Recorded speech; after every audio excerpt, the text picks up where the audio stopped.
Welcome everyone. Triple integration को हमने पढ़ना स्टार्ट कर दिया था, जिसका बेसिक कंसेप्ट और जो उसके सिंपल क्वेश्चंस हैं उसका वीडियो शेयर हो चुका है पहले। आज हम ट्रिपल इंटीग्रेशन के कुछ क्वेश्चंस सॉल्व करेंगे। वो क्वेश्चंस जिनमें जो है इंटीग्रेशन की लिमिट हमको डायरेक्ट अप्लाई की हुई नहीं मिलेगी। इससे पहले जो हमने क्वेश्चन सॉल्व किए थे पिछले वीडियो में, वो क्वेश्चंस थे कि अगर लिमिट अप्लाई है तो हम ट्रिपल इंटीग्रेशन को किस तरह से सॉल्व करते हैं। और आज जो हम क्वेश्चंस करेंगे, यहाँ पे हमको जैसे डबल इंटीग्रेशन का कंसेप्ट हमने पढ़ा था कि हमको फंक्शन दिया हुआ है, उस फंक्शन से पहले लिमिट्स निकालनी है और लिमिट्स के बाद हम जो इंटीग्रेशन है उसको सॉल्व करते हैं। तो कुछ वैसा ही कंसेप्ट यहाँ ट्रिपल इंटीग्रेशन में भी है कि अब की बार जो इंटीग्रेटेड एरिया है वो किन कर्व से बाउंडेड होगा, वो कर्व्स दे रखे हैं। तो वो कर्व का यूज़ करके हम पहले लिमिट्स निकालेंगे और बाद में इंटीग्रेशन को सॉल्व करेंगे। ठीक है, तो ये कुछ इस तरह के क्वेश्चंस हैं। तो ये एक दो क्वेश्चंस हम सॉल्व करेंगे, जिससे आपका जो पूरा कंसेप्ट है वो इस टाइप के क्वेश्चंस का क्लियर हो जाएगा।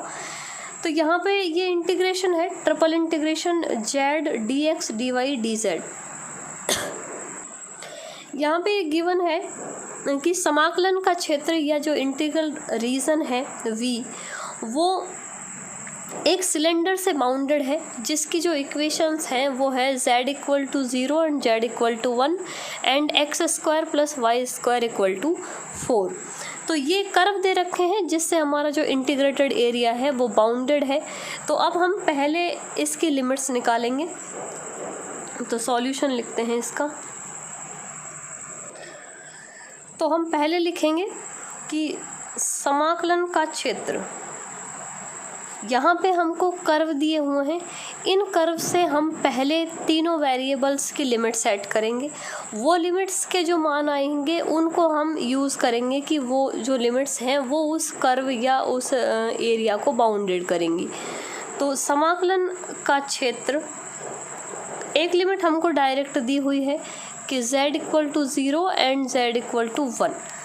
अब यहाँ पे लिमिट बचती है, देखो z की लिमिट सबसे पहले z सॉल्व होगा और z की लिमिट दी हुई है 0 से 1। उसके बाद में y सॉल्व होगा, y की लिमिट्स हमको यहाँ से निकालनी है।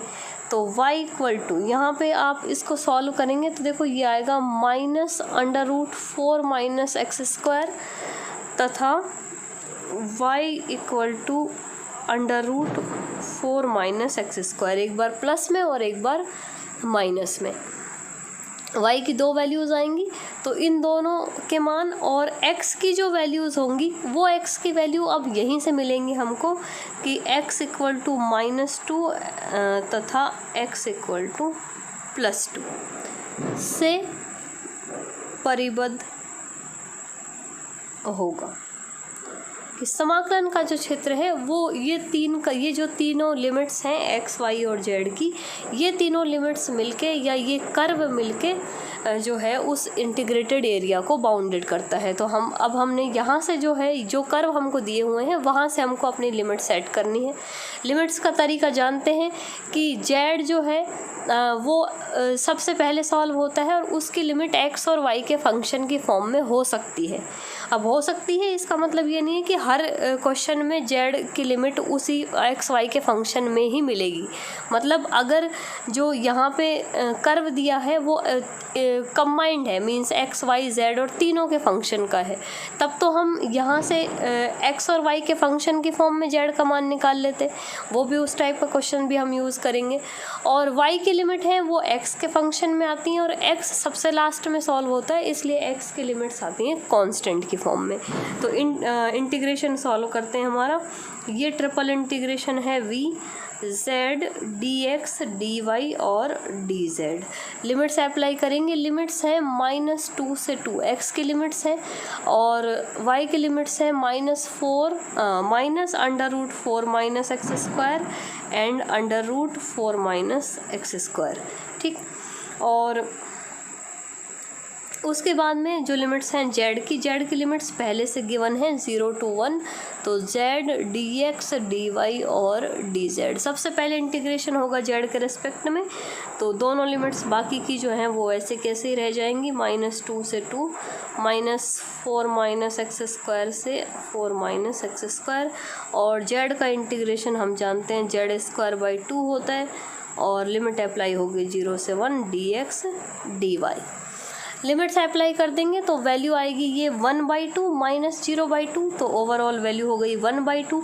1/2 कांस्टेंट है, आप बाहर निकाल सकते हैं उसको, तो 1/2 बाहर, -2 से 2, और integration -√4 - x square 4 - x square dx dy। अब यहाँ पे हमको इंटीग्रेशन करना है y के रेस्पेक्ट में।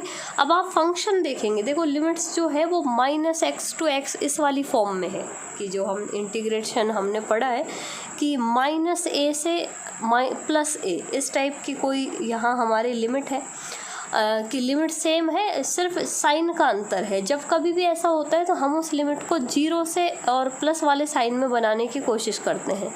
वो कैसे कि अगर यहाँ पे इवन फंक्शन है तो ये 2 टाइम मल्टीप्लाई होके 0 से बन जाएगी।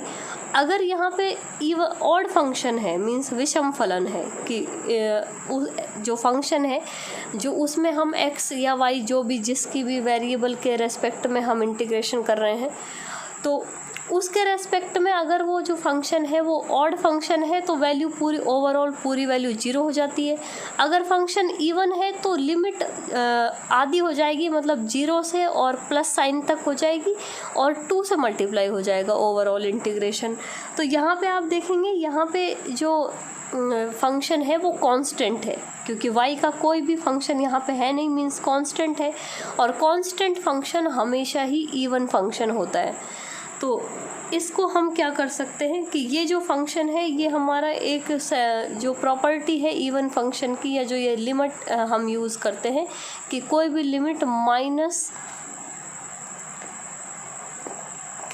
-a से a इस टाइप की फॉर्म में है, और fx dx है, तो ये इसको 2 × 0 से a और fx dx लिख सकते हैं अगर ये फंक्शन -x बराबर fx है।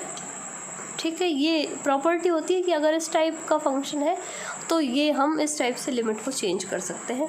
तो यहाँ पे अब 2/2 हो जाएगा, ये 1/2 और मल्टीप्लाई है साथ में, और -2 से 2 ये x की लिमिट, और y का इंटीग्रेशन dy का इंटीग्रेशन y हो जाएगा, कांस्टेंट फलन है, और जो लिमिट अप्लाई होगी वो होगी 0 से √4 - x स्क्वायर, और ये हो गया dx। लिमिट का मान रखेंगे तो ये हो जाएगा 1 - 2 से 2 और √4 - x square into dx। Lower limit apply करेंगे 0 आएगी। यहाँ पे वापस देखो लिमिट इसी फॉर्म में है, और फंक्शन देखेंगे तो x स्क्वायर इवन फंक्शन है, हम x की जगह -x भी रखेंगे तो फंक्शन चेंज नहीं होगा, इसलिए हम इसको भी इस तरह से लिख सकते हैं 2 × 0 से 2 और √4 - x स्क्वायर इंटू dx। तो अब बचा ये इंटीग्रेशन। इस इंटीग्रेशन का एक डायरेक्ट फार्मूला है, वो फार्मूला हम अप्लाई करेंगे।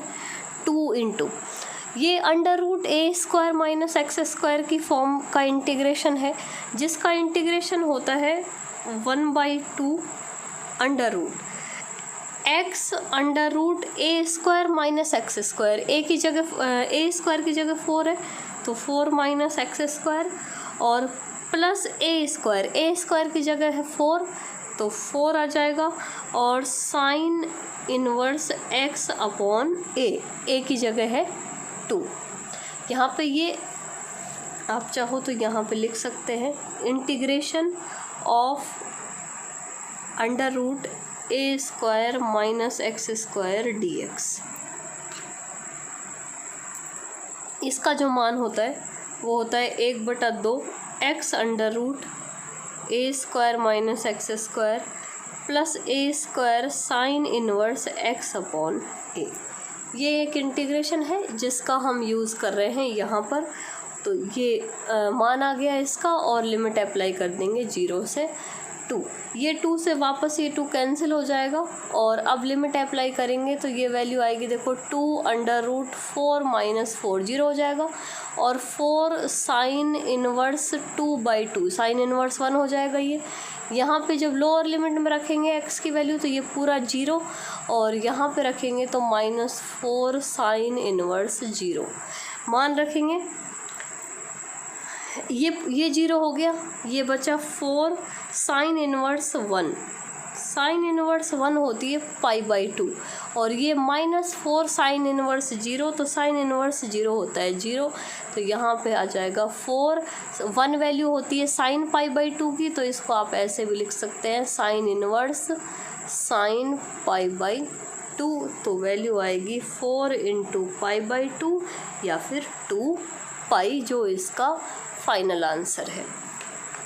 तो इस तरह जब कभी भी किसी इंटीग्रेशन में अगर लिमिट नहीं दी हुई है और फंक्शन दिया हुआ है तो हमको उस लिमिट को इस तरह से बनाना है और बाकी तो सिर्फ इंटीग्रेशन है जिसको सॉल्व करना है, तो वो आप कर सकते हैं इस टाइप के क्वेश्चंस।